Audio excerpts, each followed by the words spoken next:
Hi guys! Magpapatayo nga pala kami ng isang maliit na outside CR dito sa area na ito. Kaya kailangang linisin ang mga damo sa paligid.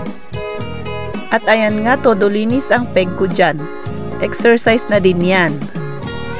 Dyan kasi sa area na yan ay mabilis tubuan ng mga damo.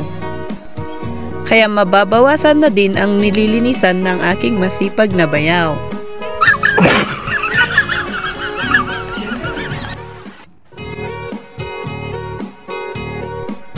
Inayos na nga din ng aking mga brother-in-laws ang riprap para maging mas matibay at maiwasan ang pagguho ng lupa. Shoutout nga pala kay Swanny T. Guys, paki-follow din ang kanyang page, Swanny T. Maraming salamat nga pala sa pag-aayos ng riprap. Cavite nga pala ang tawag namin dyan. At ayan, tapos na. Ready na ang patayuan.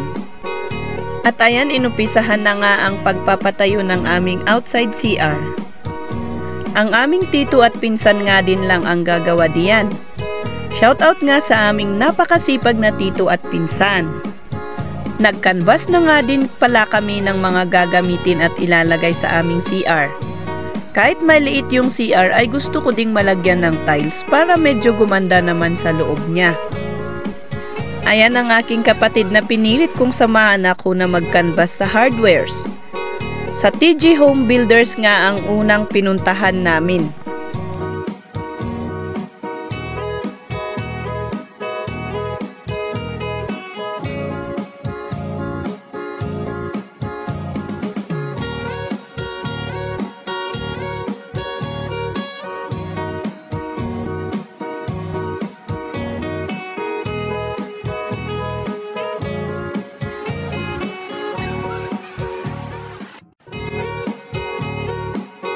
Sunod ay ang CW Hardware sa Bonifacio Street.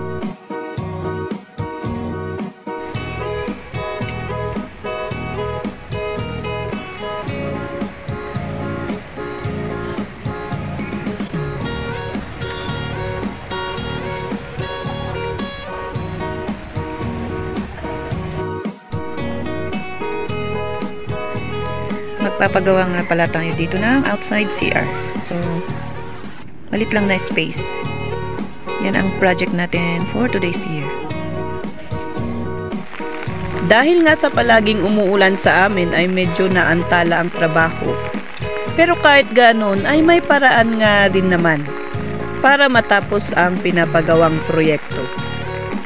Shoutout na nga din pala sa isa ko pang kapatid na tagahawak sa finances since nasa work ako at hindi ko masubaybayan ang mga ginagawa nila.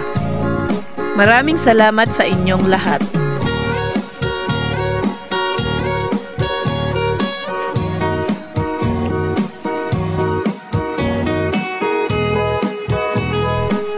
So ayan guys, hanggang dito muna ang ating video at antabayanan ang part 2 ng ating video para sa kinalabasan o outcome ng ating project.